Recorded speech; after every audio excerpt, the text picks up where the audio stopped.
Hi everyone, welcome to another episode of Flourish FM. In this episode, we interview Dr. Maike Neuhaus. Maike is a future-oriented positive psychology coach dedicated to empowering individuals, teams, and organizations to flourish. As co-founder and self-leadership driver of Ducidium, she spearheads a mission to equip others with the tools and mindset needed to confidently lead transformative journeys. She's also founder of the Flourishing Doc, offering courses, coaching, and resources to empower people to live to the fullest, free of regret. She earned her master's degree in psychology, specializing in health and organizational psychology, and her PhD focused on effective behavior change strategies. And she's a recognized expert in the science of behavior change. She's held various academic positions, and she's a highly cited author, having published in international scientific journals, encyclopedias, and the world's largest psychology and wellness platforms and magazines. She took a significant step towards her own flourishing journey in 2019 when she exited the grind and started working for herself digitally on a global scale while traveling the world. And exited the grind, living regret-free towards a life full of fulfillment, happiness, and ultimately flourishing are several of the topics we focus on in our conversation today. Nick, what did you enjoy most about our conversation with Maike? I think the term self-leadership, as we got into the later part of the conversation, she really started to break down. Well, number one, I think it's interesting that she's taken a term that traditionally didn't exist in sort of the psychological research and said, okay, how might this apply? How can we use it to conceptualize some of the processes that we use towards flourishing? And then she's taken that breakdown into these three steps: self-knowledge, right? Self-goals and self-regulation. And I think talks, very practically and tangibly about how to leverage that process. So it's going to similar goals that we always try to, I think, direct the show and the research towards, but it's going about it in a slightly different but very practical way, I thought. Absolutely. Awesome. Thank you. So this is our episode on how to live regret-free and exit the grind to live a happier and more fulfilling life with Dr. Maike Neuhaus. Hope you love it. Dr. Maike Neuhaus, welcome. How are you doing? Hi, Nick. Hi, John. Great to see you. Thank you so much for joining us today. Maike, when we met, I was amazed to hear how much you've done in your super exciting career. You've been a researcher, an academic, you published widely, you've been a psychologist focusing on behavior change, self-leadership, and positive psychology, all of which we'll dig into today. And now you're primarily a positive psychology coach, publicator. And on this journey, you've held various academic positions and you founded two businesses: Ducidium, which trains leaders on how to lead transformative journeys to their teams based on the science of behavior change, and the Flourishing Doc, through which you offer courses, coaching, and resources to help people live lives their fullest. So could you please tell us a bit more about your journey to where you are today and what's coming next? Yeah, absolutely. And it does sound a little bit like a disaster, doesn't it, John? And for a long time, I actually thought, my goodness, I'm a bit of a failure. I say these days, I needed Martin Seligman to do his thing on the APA, 20 years earlier, I guess, because I'm realizing now what I'm doing now, obviously, it was job back then, and I couldn't even study positive psychology. But I guess where I should start is maybe, because I'm a psychologist, in my childhood, because that'll probably give you enough context as to how I got here and why I took that long journey with my career. And basically, it all started when I was a kid. I have these very vivid memories of adults telling me about their regrets. There was sentences like, if I were your age again, I'd learn how to play a musical instrument too. John and we share a past life as musicians. Or later on, it would be sentences like, if I were your age again, I'd also go to uni and study. These days I often hear things like, if I were your age again, I'd also, become a digital nomad and travel the world with my kids. That always absolutely drove me insane because, when I asked them in those moments, why aren't you doing that now? I was always met with a world of excuses, really, from too old to too late, too much responsibility, or what have you, all these things that I always saw people put in between themselves and their dream lives. So it drove me absolutely insane. And then on the other side, I know that I was fascinated with people who reported having near-death experiences or some traumatic life event that led to them, really appreciating life as the gift it is. And, they'd always say for them, it was like a wake-up call to live life fully and live more courageously and really pursue their dreams. So from this very young age, I started to see the world sort of divided in two types of people: those who banged their head against the wall and then complained about the walls, and then, those who dared to dream big and pursue their dreams with all their might. And I always wondered, what is it that these guys have or do that the others don't? And I just needed to know what that was and then help people sort of, empower others to pursue their dreams. So after school, that's really what drove me to study psychology, needed to understand how the human mind works and so forth, and, how we can get motivated, live our best life. And as you know, at the time, so this is 2003, 2002, there was no such thing as positive psychology. And obviously, you don't know what you don't know. So I just specialized in health psychology as well as also organizational psychology, which at the time I would say were like the only two subjects in psych that weren't so deficit focused. Sure. And then so followed that up with, sort of working in research for many years, different positions, which was okay. And I had a young family at that stage already too, but I was never really quite satisfied. And I couldn't really tell you why. Sometimes I'd look for jobs, but I wouldn't find anything that was better than what I had. Yeah. I changed the how to some extent. So I started actually a couple of consultancy services too for the universities, because I really enjoyed working for the greater public. I always feel like you can really shift the needle by addressing the gap there is between what researchers know and what sort of trickled into society already. But I guess, I was really unaware of how much I was languishing. It was always a little bit like a rock in the shoe. I say now, that you notice it and it's uncomfortable, but you just push it aside and you just continue on. Mm-hmm. And then I guess for me, I did have one of those wake-up calls. It was 2 weeks before my PhD submission was due. My youngest one was diagnosed with cancer. So that obviously, turned my world upside down and pushed me out of the workforce for a year while he was having surgery and treatment and, before he was ready to be revaccinated and go back into childcare. And it was only when I returned to work then that I realized just how misaligned I was in my career. And I realized that rock in my shoe really was basically the size of Mount Fuji and that I'd been languishing for years. And I remember, being so frustrated with myself because I felt as though here I was, and I did in fact have that wake up call that I never wanted to have to rely upon myself to actually start pursuing my own dreams and living my life so it felt right for me. So I had this classic example, where I was this classic example of being successful, but somewhat unfulfilled. And I remember going home one afternoon after I had that realization finally and I grabbed my laptop and I thought, really, do I have to start all over again? If I had to start afresh again, what would I be doing? And I knew straight away I'd still study psychology. I love that subject. And I asked myself, well, where did I go wrong? And I basically wrote down everything that had always fascinated me about, psychology and what I'd learned and behavior change and all the rest of it. And when I was finished and I looked at that, I thought, this is a workshop in what I now call self-leadership, but I didn't know at the time, I didn't even have that term. And I just thought, this is the stuff I want to teach for the rest of my life. So that's where that started. And I did start teaching it on weekends in my local yoga school and some other workplaces and in retreats in combination with nature and yoga and so forth.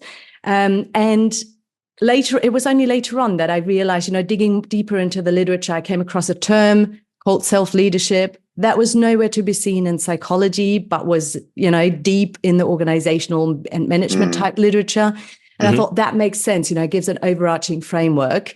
And then later on also stumbled upon positive psychology, realizing that is really what I was after, helping people identify how can we actually live a good and fulfilled life. So I always say positive psychology gives the answer as to what we want to pursue in life to some extent, and self-leadership is what gets us there. Does that make sense? Makes perfect sense. I'm curious. Yeah. I'm curious a little more about similarities or differences in self-leadership for how you started to think about it in concert with well-being sciences versus how IO Psych might have been using it. Well, in IO Psych, there was never a term, called self-leadership. That's never where I worked on behavior change. I focused more on talent management, finding the right people for the right roles and also developing leadership further. There was no such thing as self-leadership. And also in behavior change, health psychology, Didn't you just say that's where you discovered the term? Oh, It didn't exist in the psychology? leadership in the leadership literature and in the business and management literature. Sorry, I should have clarified that. Not anywhere in the psychology world. It is fascinating. Not even IO-Psych. This was totally separate. Not even. I misunderstood. Totally Gotcha. separate. Yeah, and I can't even remember how I stumbled upon it. But you talk to other psychologists; they also haven't really heard of it. And most of my work in academia, focusing more and working more in health psychology and behavior change strategies and so forth. Again, the term is nowhere to be seen. And obviously, you work quite focused on particular areas. So I was working predominantly in the workplace domain, helping people and workplaces adopt healthier habits. So you're sort of quite limited and quite focused around specific behaviors that maybe the employer wants to see more of in the workplace. So I always say, one of the reasons you're standing right now, John, is because of our research, because I worked in the sedentary behavior field, installing work, sit-to-stand desks in workplaces and finding out the best ways to actually integrate them in workplaces to get the biggest bang for the buck, i.e. seeing actual behavior change and not seeing people sit at their sit-to-stand desks. So very specific behavior change. And those were good, that's necessary research and so forth. But for me, what was missing was the bigger picture and people setting goals that were actually meaningful to them, that led to them leading a more fulfilled life. Mm-hmm. Mm-hmm. Awesome. Thank you. I'm so glad you brought up that business you worked with, because I was trying to when preparing the notes for this, I was like, Maike told me that fascinating story that she was involved in designing like standing desks. I couldn't find anything on this online or in your bio or anywhere. I was like, okay, we probably shouldn't talk about that, but let's come into that later when we come into behavior change, because that's an interesting segue. Mm-hmm. I also want to clarify, it didn't even cross my mind. You said at the start that your story, your bio sounds like a disaster story, like a total failure. That didn't even occur to me. Quite the opposite. It sounds like it makes perfect sense, the narrative, and it sounds really interesting and exciting. And I mean, Nick and I can both, fully understand, I'm sure, the reasons why you've moved from academia to another career, as he and I also both, transitioned from academia to other careers. So yeah. Thank you for saying that, John. And I mean, I guess hindsight is a sweet thing. To me, I can totally see why, and I needed to come to that pain point to actually find the courage and I guess maybe the brain power or the energy to find self-leadership, to find positive psychology, to change careers. It was just, you don't know what you don't know. So at the time, I guess I always felt like a failure, trying to find a better career for myself whilst not being able to say what was actually wrong with the one I had and not being able to find anything more suitable. But I guess, a couple of years ago, I was asked by the British Psychological Society to give a keynote to their Psychology Careers Festival. So, festival that is, where the whole purpose basically is to give newly psychology graduates an idea of the different career paths you can pursue in psychology. And so I guess they found me and thought, oh yeah, she can showcase a number of different careers you can choose in psychology, and was able to give the keynote there. So that was the turning point for me, where I thought maybe that disaster was worth it after all.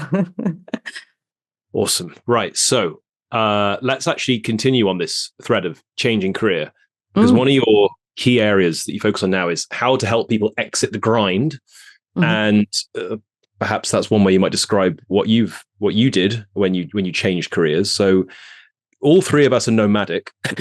We travel the world, living all over the world, but you take things to a whole other level, right? So for the last 5 years, you've been working remotely and living nomadically since 2019, right? Traveled all over the world, but also with your 2 children, with your whole family, right? And you describe this as a significant step towards your own flourishing journey. You exited the grind and practiced what you preach by living a values-aligned life, creating your own digital business and traveling full-time with your family.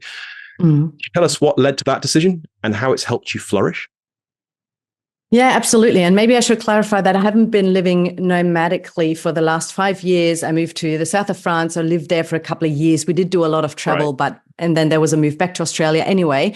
But yeah, more or less living a traveling life, and more certainly been working for myself for that time. So maybe I should start off by saying what I actually mean by the grind, because it's not, a scientific term, obviously, and we all maybe use it a little bit more loosely and in a different way. So for me, exiting the grind, or the grind basically means that we do work long hours, or we have this certain level of busyness, yet perhaps without perceiving a return on our investment.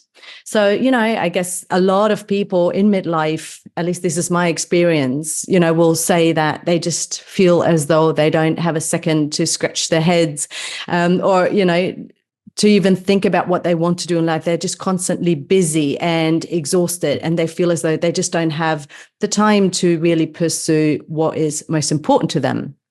So for me, I guess exiting the grind means that, for us, it was the move to the south of France. It was at the time that I had started teaching self-leadership on weekends, and I came to the realization that this is what I want to continue doing and working for myself. But I also realized that I don't have a website, I don't have any social media. I probably should, start doing this properly. So for me, it was almost as though I personally kind of almost fell into the lifestyle of being a digital nomad and sort of having moved overseas, because we moved through the job of my partner. But we thought when we moved there that we would just recreate our normal lives. We thought, okay, let's just settle, let's get the kids into school, and then maybe, I apply for a part-time job and start pursuing my own business on the side. And we just realized that the schools in France were the opposite of what we call the 21st century schools. And I know you're both, very passionate educators, so very keen to get your thoughts on this too. And so we realized that we could register for homeschooling in the meantime, just to buy ourselves some time over there. So I started homeschooling my kids and working for myself while sort of still doing some work externally for the university in Australia. And so that's how it all started. And I guess in terms of, saying that was the start for me to exit the grind, was because all of a sudden there were a lot of things that we used to do before. We used to both work full time. The kids used to go to school full time. Then you have your after school activities. You have your birthday parties on the weekend and your football matches and whatever. And also we didn't really have time for anything. And that on top of me being in a job that wasn't really fulfilling to me. So now we've shifted to me being at home, homeschooling my kids. There were none of these, extracurricular activities, or not many of them at the time. Plus, I started pursuing, my dream career, I guess. And so I guess the longer we were doing that for, the more we realized that this was the key, out of the big grind or the rat race or whatever you want to call it, doing less of the busyness and starting to align yourself more with what really matters to you. So exiting the grind, you define that as having kind of two features: working long hours, and you kind of don't want to work those long hours because the work is unfulfilling. Exactly. That's exactly what I would say, because working long hours isn't necessarily what feels like a grind. I mean, we can talk about the fact that there's research to show that even when you're really deeply engaged in your work and really fulfilled by your work, you still need some breaks and you need some, well-being. Otherwise it will lead to disengagement. It's, too strenuous otherwise on the body, but it won't feel like the grind. Sometimes these days I really have to catch myself and force myself to take breaks, because I could do what I'm doing for work 24/7, and I'm sure you feel very similar. Yeah, so the more problematic side of it is the fact that work isn't fulfilling, because the long hours might not be problematic if the work is deeply fulfilling within reason, right? Yeah, absolutely. And I feel like and you're always in this rat race. I feel like everyone is just trying to keep up with the Joneses, right? Like, you have a job, you buy yourself a house, everyone gets a better job, you want a bigger house, you want 2 cars. I don't know. It's like this whole, development that I can see in a lot of people and families being on, that leads to everyone just, at some stage asking themselves, is this it? Is this going to be it until we retire? And then get into retirement and thinking, I forgot to live. Yeah. Yeah. One of the top regrets, in the top 5 regrets of the dying, that famous book I'm sure you've read, is I wish I'd worked less. Mm-hmm. So continuing on this thread of exiting the grind, what do you focus on in your work on helping people to exit the grind? And what key advice do you have for our listeners who maybe want to exit the grind?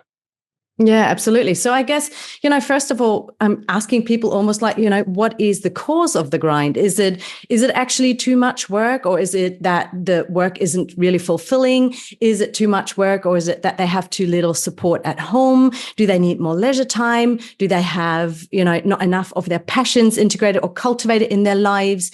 Is it that they need to align their lives more with their own values, with what matters most to them in life? So, for example, for me, I realized at some stage that adventuring, self-leadership, freedom, all of those values were key values for me. And I just needed to find ways to cultivate that more in my life. So lots of different ways to approach this, and really depends on where people are at. Is it that, you need to ask yourself, what is it that you would regret if you left it untried? Or, is it that you live too much in the present, the past, or the future? So there's lots of different ways to approach that. Mm-hmm. Are we talking about burnout when we say the grind, like to put kind of a hard sciencey term on it? Are we talking about a burnout trajectory? Because I hear values misalignment, I hear potential overwork, I hear lack of motivation, I hear lack of reward, lack of community, and I'm just thinking that's Maslach, that's burnout. Are we using them synonymously, or do you see them as something like slightly different?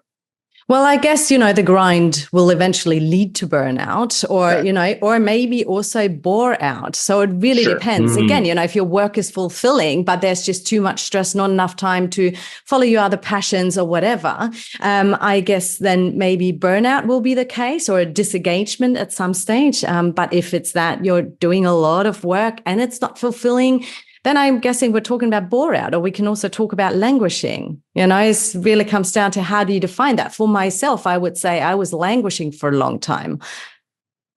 Yeah. So a tangible first step, going back to your previous answer, then maybe and part of the reason I ask is I'm thinking, is there some way people can assess themselves, right? Some sort of tool that yes, there's got to be some self-reflection. Am I happy? Am I satisfied? Am I fulfilled? Am I burning out? Do I need breaks? All those things. But I'm just wondering if there's, a tool that can help guide these initial reflections and kind of say, more objectively, not objectively, but more objectively, right? Am I sort of on a trajectory that I want to get myself off of? And then they might find themselves, more open and ready to do the sort of work they might do with someone like yourself. Yeah, I mean, I guess, it comes down to what your suspicion is. If it's a burnout, you look at the criteria for burnout and you can, assess yourself on those. But, if it's languishing, you can take a test to see if you're languishing. There are scales out there to do that. But I think just starting with a little bit of self-reflection, most people know exactly what's going on. Most people know if there's just not enough hours in a day. Most people know if they're working too many hours. People do know if they're fulfilled by their job or not. They also know if they are currently living their passions already, and not everybody needs to have a job that is completely in line with their purpose and fulfilling, be their most passionate activity or anything like that. You can still pursue your passions and live your purpose outside of work. So that is not a requirement I would set for anyone. But I guess just with a little bit of self-reflection, most people know what's wrong. Mm-hmm. Yeah. At least that's my experience. I don't know what your experience is. Well, this is a really interesting question Nick's asked, because now I think about it, there is a really interesting connection between the way you're defining exiting the grind and burnout. At least if we go with the most common definition that Nick mentioned, the Maslach burnout inventory. So that involves 3 criteria to be burnt out. You have to have a loss of energy, so you're overwhelmed. You have to have a loss of enthusiasm, motivation, and you have to have a loss of self-efficacy. So on your definition of exiting the grind, it seems that you have a loss of enthusiasm. You might also have a loss of energy, but you needn't have a loss of energy if you've got the enthusiasm, because that powers you through it, right? But not quite the self-efficacy. That's not mentioned in exit grind. So as it were, so definitely at least 1 and maybe 2 of the criteria on that most popular common definition of burnout would be ticked. So you would be at higher burnout risk if you feel like you're in the grind. But not yet burnt out unless you also had a lack of self-efficacy. I completely agree. Moving from exiting the grind to living regret-free. which is another key area of your work, right? You're trying to help people live regret-free lives. I'm sure we all want to do that, right? So what are some key strategies you use in your work to help people live regret-free? Yeah. And I should probably say, I don't usually have people or potential clients, approach me and say, I would like to live a regret-free life. I guess it's something that we all innately want. And yet, I guess, maybe the first thing to say to preface this part of the discussion is that regrets are obviously not bad. Regrets make us human and they're a key part of life. But I guess, we can learn from other people and what other people report about their regrets. And, in an earlier conversation, John, you mentioned the book by Bronnie Ware about the top regrets of the dying. I just think, it's so useful to have pieces of literature like that. Or Daniel Pink just recently published a book on the power of regrets to kind of anticipate them. Because what these books do is, basically look at what people report once they get to the end of their lives, once they're on their deathbed, or in Daniel Pink's case, or the case of his book, looking a bit more into the published scientific literature about regrets. And I think it just makes so much sense to look at that and learn from that, and then to anticipate regrets. So, for example, one of the most common regrets that you mentioned earlier, John, is, I wish I hadn't worked so much. So, taking that as a lesson as we find ourselves in midlife and thinking we're already in the grind, we're also already hustling, we're already barely maybe seeing our children or whatever. Why not learn from that and, understand that this might be actually something we regret at the end of our lives? And obviously, it doesn't mean that everyone will regret this, but I guess just as a self-reflection tool to take a moment and pause and look at my life and go, is this actually what I'm going to be happy with later on? Our kids grow up so quickly. So I guess, I just mentioned Daniel Pink's book. The way he looks at regrets, for example, is that he understands them in different categories. So, for example, moral regrets, where we regret maybe having said something or done something in the past that we now regret. For example, not speaking up when it really mattered, or, watching someone being bullied without doing something about it, or lying to someone, or cheating on someone, or whatsoever. Then there are foundational regrets. And this is quite interesting because we're talking about the grind too. So foundational regrets are that we didn't take care of our health, of our finances, so any of these long-term investments that we really need to start doing at a young age and sort of continue throughout our lives. So I think that's really interesting because I guess when we're in the grind, what we're trying to do is perhaps establish a really good future for ourselves, earn a lot of money for a good retirement or something like that.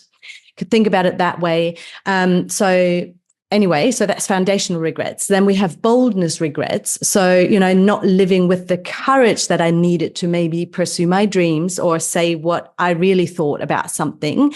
And then connection regrets, that's all about the most important relationships in our lives.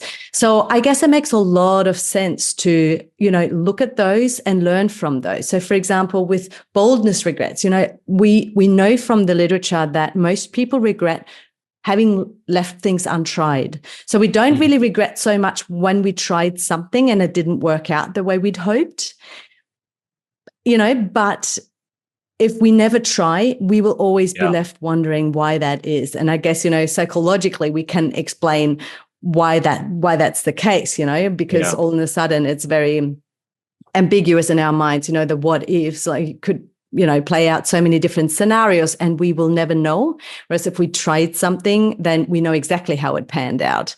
So anyway, so that's just to say, look at what we know about regrets and reflect on that, and then maybe understand, your own, and try to anticipate your own regrets that you might have later in life, and understand, what is really important to you in your life, and then taking action to counteract them proactively. Hi friends, Nick here with just a brief interlude to share with you an update on one of our newest partnerships with the Anti-Fragile Academy. Throughout John and I's conversations with many, if not most, of our guests, one thing has been made really clear.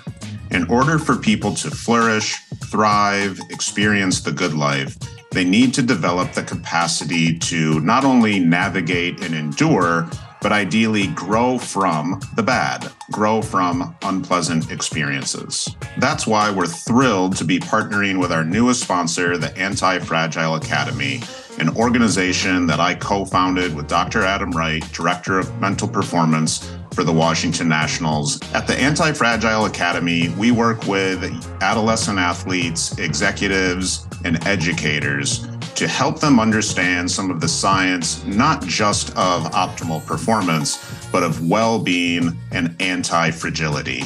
The ability not only to endure and bounce back from unpleasantness, but to actually come back stronger, to grow from it. Between Adam and I, we've worked with Fortune 100 companies, Inc. 300 executives, Division I programs, and elite professional athletes and Olympians from all over the world. To find out more about how you can leverage anti-fragility training, check out our website at theantifragileacademy.com.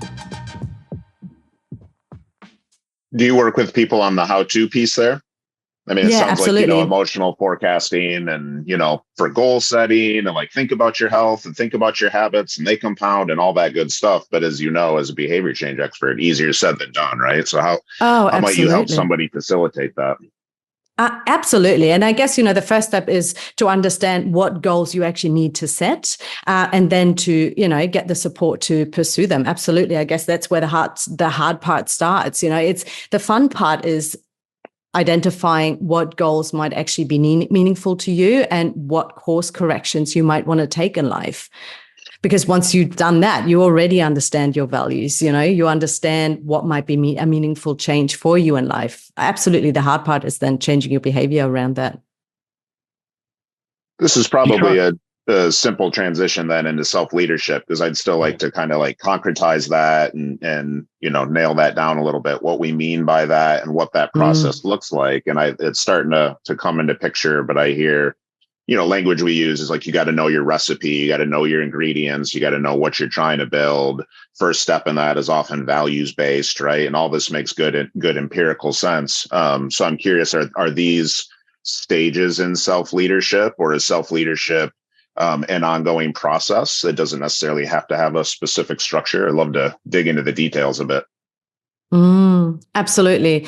Yeah, great question. I mean, where do you want to start? I can tell you the way I understand self-leadership from the actual literature. And, basically you could say that self-leadership lies at the intersection of self-knowledge, self-goal setting, and self-regulation. So self-knowledge, you will understand, Okay. you know that. And this plays a role for so many different concepts or constructs in psychology. You can talk about motivation and self-determination theory, for which you need to understand your values, your strengths, your identity, and so forth, right? So self-knowledge, probably right, quite self-explanatory. Without that, we cannot set meaningful goals. So without that, we can still set goals. But I guess then we almost talk a little bit more about self-management. So that's self-knowledge. Then we have self-goal setting. So basically describing the whole idea of setting goals based on what's important to you, your values, your strengths in alignment. And then self-regulation is your whole, understanding and correcting your, let's say, your emotions, your thinking, your actions to align that with your goal pursuit. And that's really the biggest bucket, I guess, and the hardest part of the journey. And of course, all of this is iterative. As you pursue your goal, you will always learn something else about yourself. You might adjust your goals along the way. So it's an absolute and ongoing process. And I think it's a lifelong process. We get better at it, but I think we'll never finish cultivating it. I think that's an important distinction there, right? Because when I hear everything you just said makes perfect sense. So there's this 30,000 foot view, get outside myself, meta-analytic. How do I want to be and exist and live? Self-knowledge, right? Mm-hmm. Then there's the goal setting.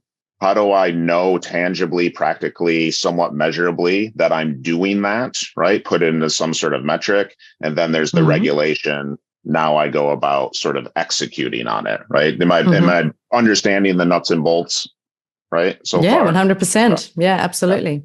Yeah.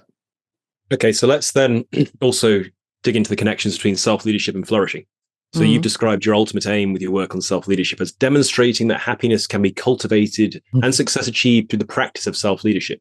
So, we can read in various connections for what you've said there, but how do you see exactly the connection between these two areas?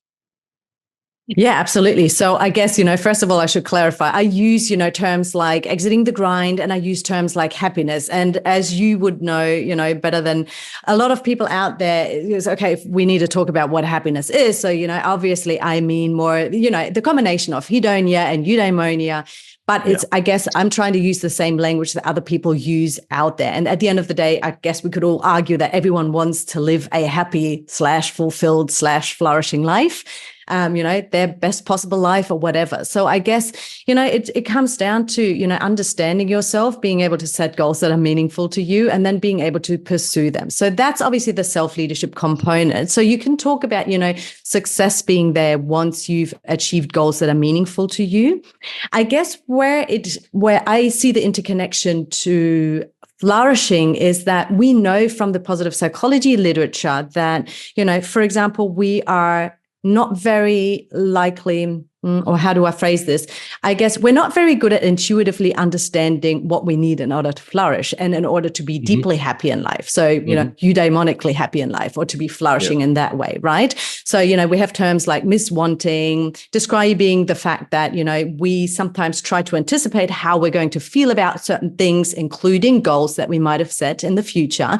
And then we might get there and realize that it's a little bit anticlimactic. Either we don't feel as fulfilled by achieving that goal as we initially anticipated, or maybe the happiness doesn't last as long because we get used to it, and so forth. So I guess in terms of flourishing, it really helps us to understand what we might actually want to aim for in life, because I would say it tells us a lot about what we need as human beings in order to be well and to function well. Right. So I guess understanding the whole concept of flourishing and what we need as human beings in order to flourish is really helpful in considering our goals and the goals we aim for in life.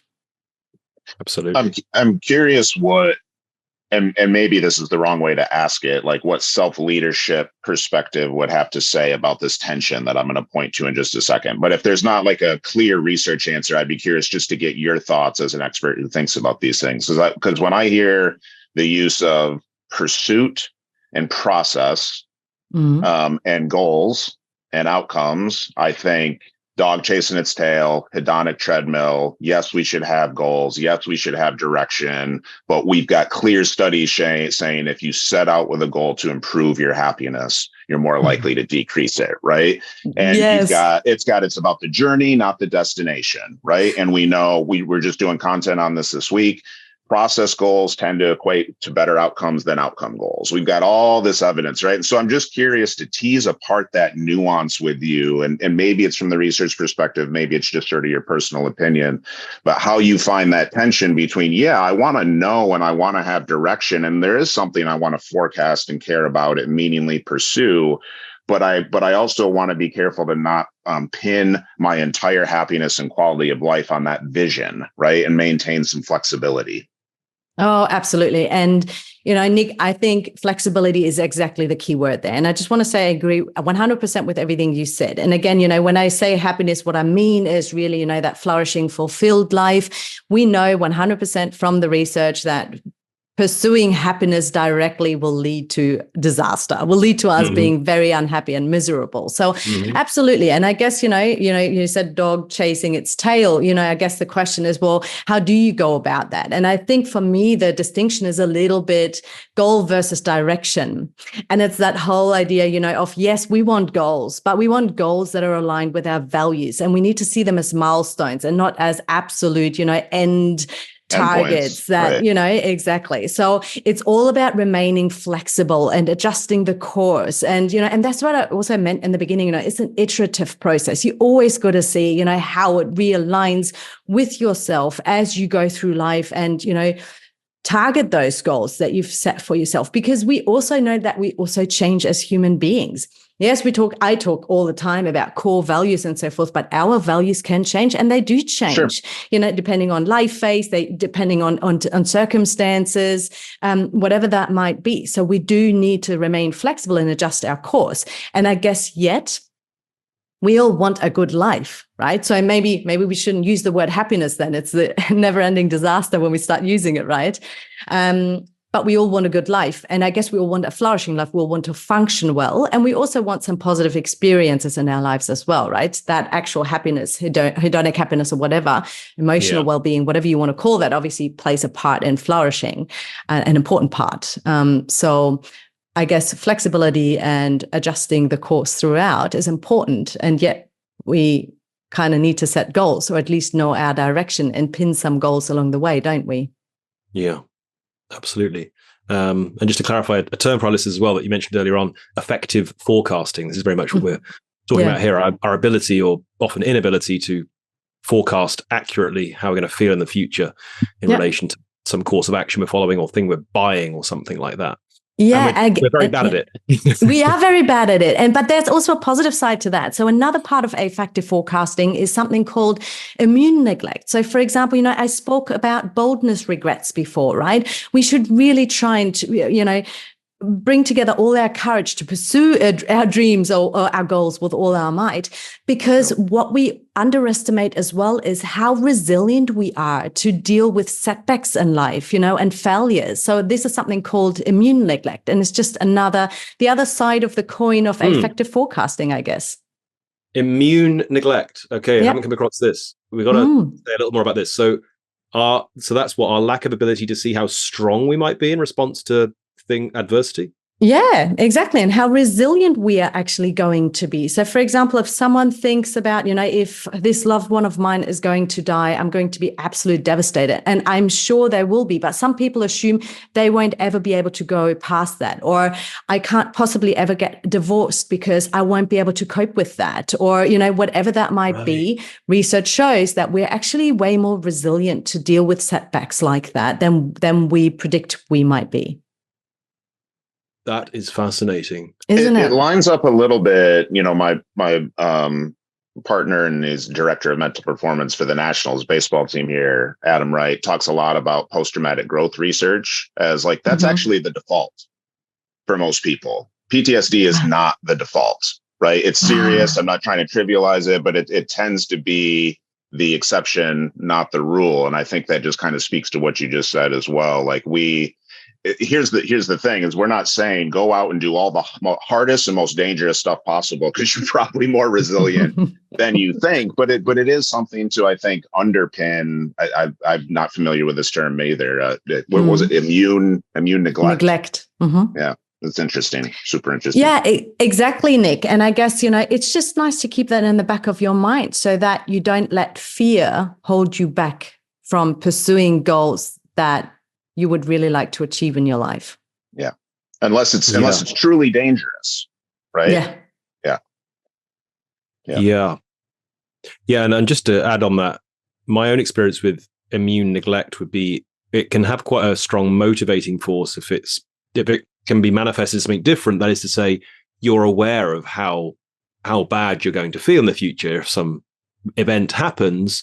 So you take action to preempt that by actually avoiding certain regrets. So I sometimes feel this with the fear of a relative passing away in the future, like an elder relative, right? Like a member of my family, I'm like, okay, given that is extremely likely to happen during my lifetime, that they will pass away before me, how can I live in such a way that I don't regret, say, certain things we did together, certain things I did for them, and so on? I guess that wouldn't be immune neglect. That would be well, you wouldn't use the same term, right? You'd be embracing that possibility and trying to live regret-free. That sounds like effective forecasting. Right. I love that, Nick. Yeah. Absolutely. And I guess that's exactly what I love using, those common regrets for. So when you spoke about that, John, I immediately thought, well, that's your connection regrets. So many people report having connection regrets when it's too late. For example, a relationship having, suffered at some stage in their lives and never having sought to mend that, or having lost a friend for no apparent reason. So So having lost connection to a friend, but never having tried to make contact again because maybe you felt silly, or you thought maybe, the other person was going to say, why did you contact me now? You'd feel embarrassed or something like that, not to let that get in your way. Or having left things untried in terms of, not having spent enough time with your family, with the people who really matter most to you. And we all know how important social well-being is, or our social connections in life, the crazy role they play in our flourishing, in our happiness, in our well-being. Yeah. And I believe that's another of Bronnie Ware's top 5 regrets. I wish I'd stayed in touch with my friends is another one of hers. Yeah. All right. This is all fascinating. Thank you so much, Maike. Now, I'm sure many of our listeners will want to hear about your work on behavioral change, because who doesn't want to change their behavior in some positive way, right? And your PhD focused on this, effective behavior change strategies, and one of your businesses you founded, Ducidium, trains leaders on how to lead transformative journeys to their teams based on the science of behavior change. So, what are some key strategies for behavioral change based on your research in this area? Yeah, I mean, how long is a piece of string, right? Well, let's clarify that a little bit. Behavioral change to help people flourish. Now, that doesn't pin it down that much. We can go more specific on some area of flourishing if you want, but let's at least rein it in that much for now and see if that gives us a channel for it, right? Well, I'm not sure about that, John, because the way I see that, so behavior change, is basically just a self-leadership, is that how you can operationalize self-leadership, right? I mean, behavior change sort of loosely, if we want to use the term very loosely, would also include emotional regulation, so self-regulation, cognitive regulation, and so forth. So anything you would have to do to achieve your goal. I guess in the workplace, it becomes a little bit more nuanced or limited by, the natural occurrences or natural challenges people experience in workplaces. So, for example, the reason we combine self-leadership with leadership is because this isn't done very widely yet, I don't think. And it's just so necessary, for leadership and self-leadership to go hand in hand. So if you ask me about my experiences with what clients come to me in a workplace context, and, I work in Australia, I work with a local council, I'm their in-house coach. I always say I'm like the Better Up one-woman show for them. What people come to me is sort of two broader baskets of problem areas. One is getting along with yourself to some extent, things like self-talk, self-compassion, or the opposite thereof, managing your mental load, managing your confidence, whatever that might be. And then the other one is basically getting along with others. And that's almost the bigger problem, to be quite honest. Most of it is like around, managing our relationships with others, not making assumptions, giving others the benefit of the doubt, speaking for yourself rather than, just accusing people, communicating your needs, communicating boundaries, those kinds of things. Okay. So I absolutely take the point that I didn't channel that question specifically enough. So let's try and channel it a bit more specifically. Great answer. Thank you for that. In relation to things you've said so far, let's imagine someone comes to you saying, I really want to exit the grime, but I lack the courage to do so, or I don't feel I can do so for all kinds of reasons, or I want to live more regret-free. What would be, some specific strategies for behavioral change in relation to those areas, for example? Well, you always start off in a similar way, and that's understanding exactly where they're coming from and what the pain point is. So, for example, if someone says, I want to live more regret-free, it sounds like there are already some regrets, some smaller regrets. So looking at those and what they are.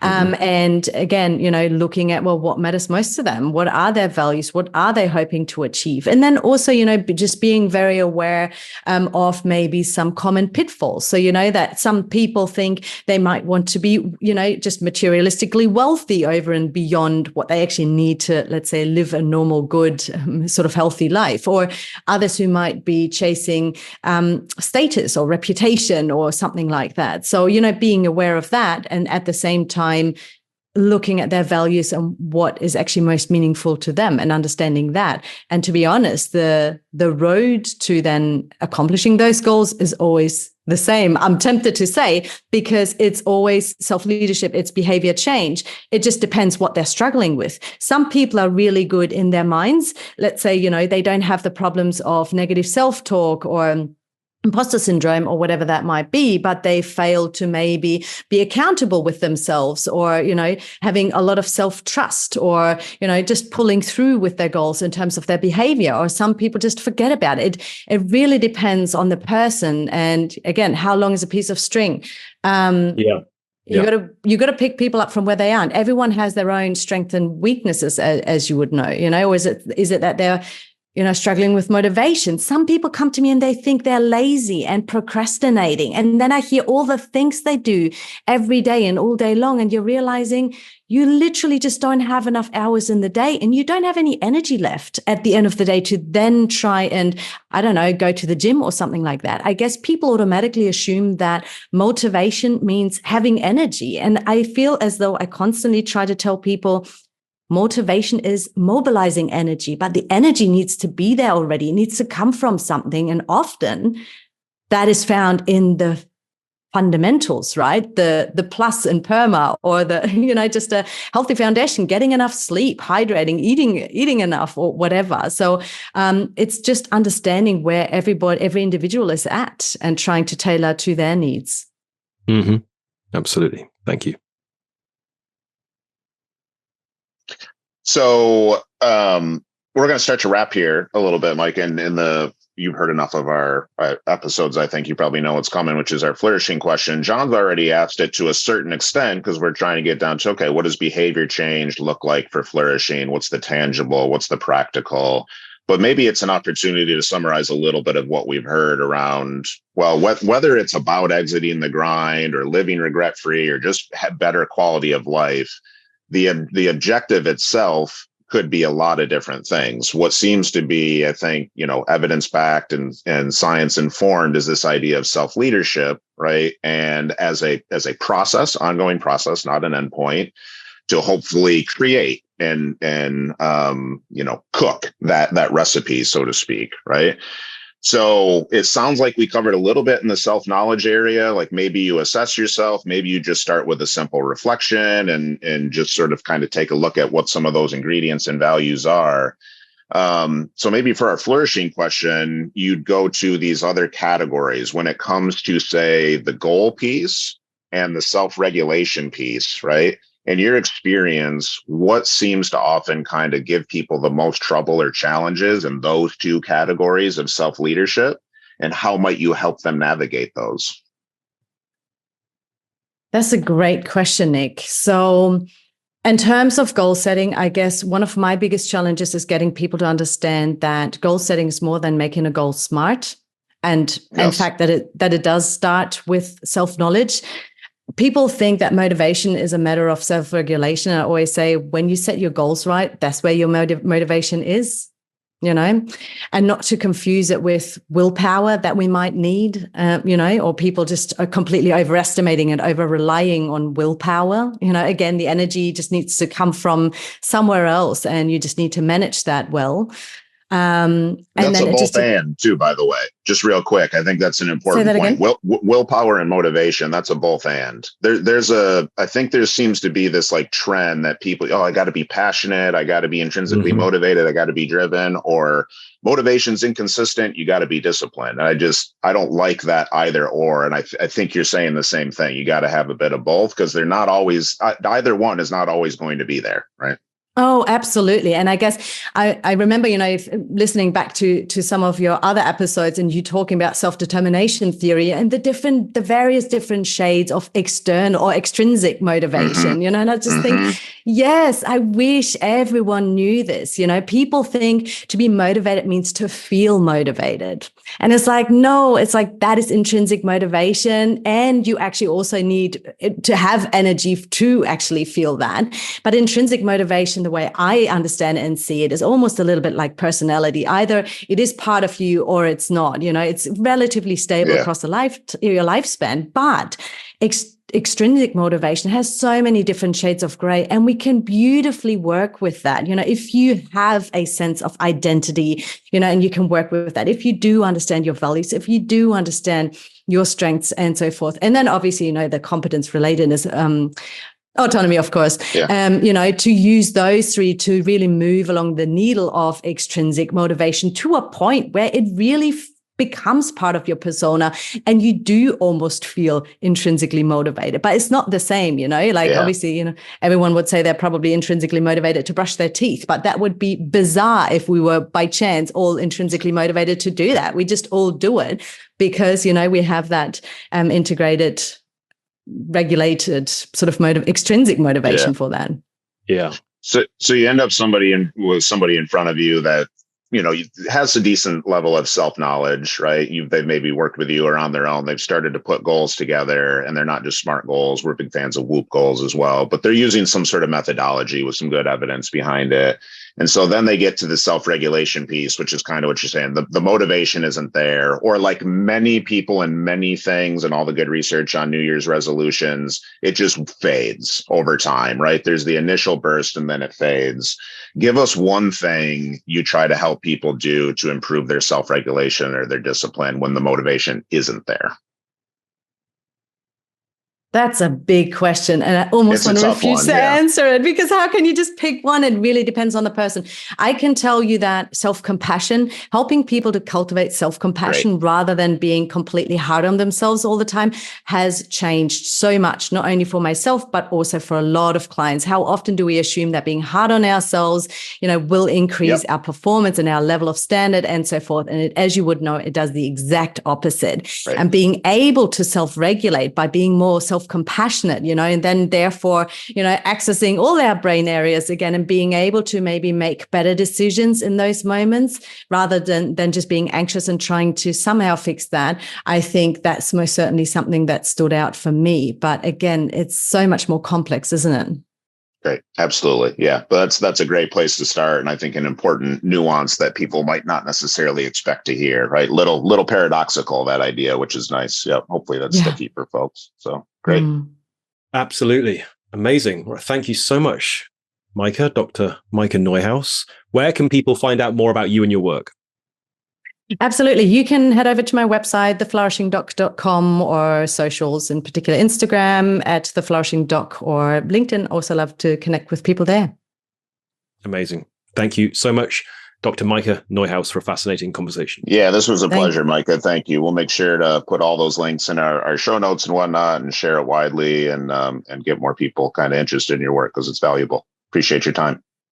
Thank you so much for having me. Thanks so much for listening to Flourish FM. We hope you enjoyed the content. Please be sure to leave us a 5-star review and hit that subscribe button wherever you listen to your podcast, and on all major social media platforms. And if you visit our website, flourishfmpodcast.com, you can sign up to our newsletter. We send out a weekly newsletter. First newsletter of every month, we share a long-form blog, and every newsletter, every week, we share highlights from our previous episodes. Please hit subscribe on our website.